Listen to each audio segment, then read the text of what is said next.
Nabi mengatakan kullu bid'atin dhalalah wa kullu dhalalatin finnar.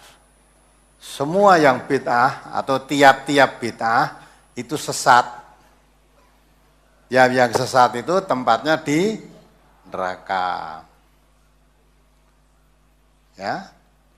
Nah, bid'ah yang dimaksud itu adalah bid'ah dalam apa? Ibadah. Hal-hal yang baru di dalam ibadah. Ya. Kalau urusan duniawiyah, Nabi mengatakan antum a'lamu bi umuri dunyakum.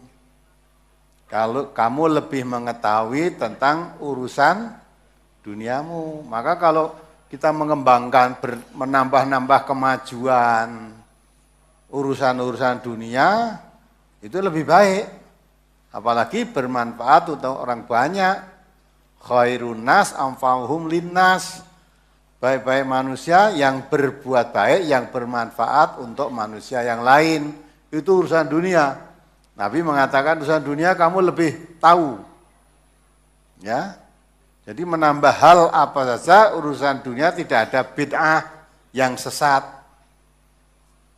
Ya. Zaman dulu Nabi kendaraannya cuma unta, kuda, sekarang apa kendaraannya? Pesawat terbang. Ya. Ini kan bid'ah no. Perang dulu nganggut panah tombak, sekarang nganggut peluru kendali. Bid'ah, iya itu bid'ah. Bid'ah hasanah. Kan gitu nanti. Nah, itu bid'ah di dalam urusan dunia itu diperbolehkan, malah dikembangkan. Maju kamu. Ya, tapi urusan ibadah paten. Tidak boleh menambah-nambah. Lah kok Umar menambah? Umar itu siapa? Siapa Umar itu? Umar itu sahabat Nabi. Maka kalau Nabi tidak mengerjakan, Umar mengerjakan, atau sahabat-sahabat lain mengerjakan, itu tidak bid'ah.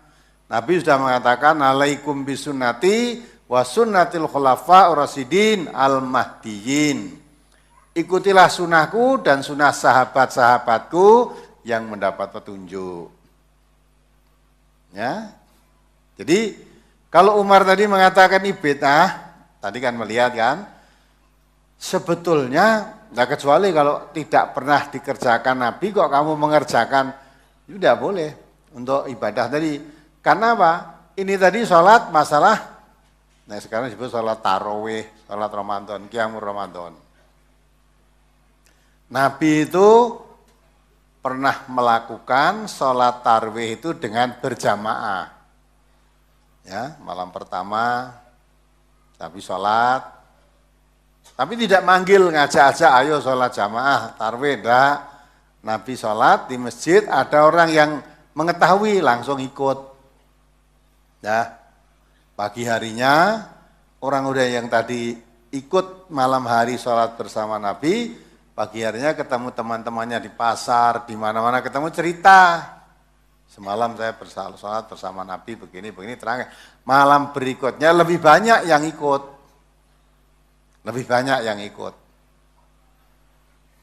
Nah, terus yang malam tadi ikut tadi, siang harinya cerita dengan sahabat-sahabatnya juga. Malam ketiga atau malam keempat yang datang lebih banyak. Nabi nggak datang.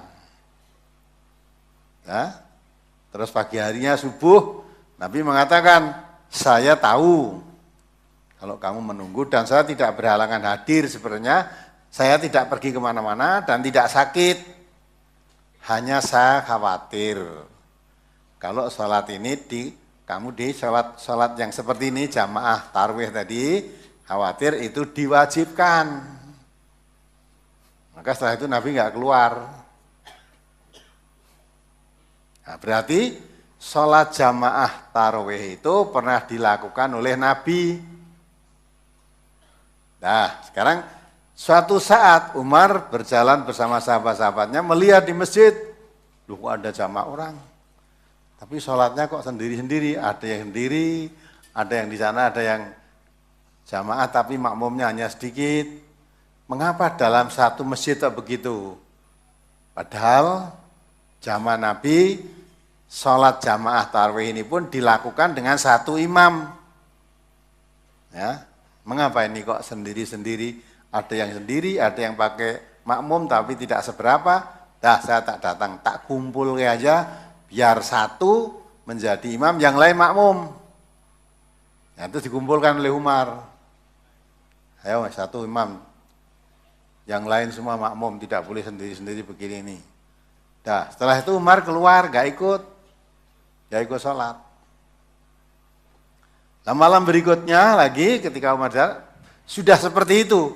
Jadi sudah tidak berserakan lagi, tapi sudah satu menjadi imam, yang lain menjadi makmum. Dan Umar mengatakan, ini kalau diperpanjang itu ya, kalau yang mengatur menyuruh satu jadi imam, yang lain jadi makmum, itu kalau itu dikatakan bid'ah, karena Nabi tidak pernah mengatur, itu enggak pernah Nabi. Tapi begitu Nabi sholat, sahabat yang lain tahu langsung ikut makmum. Nah, ikut sendiri-sendiri. Padahal jamaah itu sudah, jamaah tarawih itu juga dikerjakan oleh Nabi. Kenapa ini kok tidak jamaah satu aja jadi imam, yang lain makmum? Nah, tak aturnya begitu, biar satu jadi imam, yang lain jadi makmum. Jamaah seperti ini itu dilakukan oleh Nabi. Nah, kalau pengaturan saya tadi, karena Nabi tidak pernah mengatur, saya mengatur, dikatakan bid'ah, ini bid'ah yang baik. Ya bid'ah hasanah ya satu itu, tak lainnya enggak ada. Dari hadis liyane kan enggak ada. Jadi yang bukan, dan itu bid'ah hasanah, ya itu bid'ah hasanahnya satu itu aja. Karena itu pun mengacu, Nabi pernah melakukan dengan jamaah. Andai kata Nabi tidak pernah sholat tarawih dengan berjamaah, kok Umar tuh mengajak supaya berjamaah, lah itu ya itu bid'ah yang tidak baik. Ya, jadi ini tadi karena Nabi melakukan jamaah itu, sahabat-sahabat kok melakukan sendiri-sendiri hanya karena kurang paham saja ini. Karena Umar yang datang terus difahamkan, imam itu mestinya satu, yang lain jadi makmum. Nah itulah, itu juga dilakukan oleh Nabi. Paham nggak? Jadi jangan itu bid'ah yang sebaik-baik bid'ah adalah ini, terus kamu pahami yang lain agak baik. Tidak ada bid'ah agak baik itu. Kullu bid'atin dalalah, setiap yang bid'ah itu sesat. Bid'ah dalam ibadah. Maka dari situ timbul kaidah usul. Al-aslu fil ibadati al-ittiba. Asalnya ibadah itu ittiba. Ittiba itu mengikut. Mengikut siapa? Mengikut Rasulullah. Mengikut siapa? Mengikut sahabat Nabi. Karena Nabi mengatakan, alaikum bisunati, wajib atasmu mengikuti aku, wa sunnatul khulafa rasyidin, dan sahabat-sahabatku. Itu. Maka kalau itu pernah dilakukan Nabi, paling tidak kalau Nabi tidak melakukan, dilakukan oleh sahabat Nabi, nah itu dilakukan boleh. Tapi kalau Nabi tidak, sahabat Nabi tidak, kita mengikut orang yang tidak melakukan sahabat Nabi dan Nabi, itu kita taklid. Taklid, mengikuti tanpa dasar.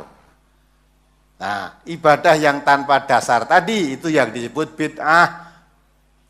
Ibadah baru, tambahan, membuat-buat sendiri. Maka kalau ibadah, asalnya dilarang. Manusia tidak boleh menciptakan tata cara ibadah sendiri. Ibadah hanya mengikut yang dilakukan Nabi atau sahabat Nabi. Kalau urusan dunia, al-aslu an asya'a al-ibahah. Kalau urusan dunia, semua asalnya sesuatu itu, ibahah itu mubah. Jadi urusan dunia itu boleh, apapun boleh dilakukan, kecuali ada larangan. Maka kalau urusan ibadah, cari tuntunan, ada tuntunannya apa tidak. Kalau tidak ada, jangan dilakukan. Tapi kalau urusan duniawiyah, jangan cari tuntunan. Ya, selama tidak ada larangan berarti boleh. Maka kita tidak boleh urusan dunia, oh ini tidak boleh, mana larangannya. Nah gitu ya, jadi kalau urusan dunia cari larangannya, selama tidak dilarang berarti boleh. Kalau ibadah cari tuntunannya, selama tidak ada tuntunannya tidak boleh.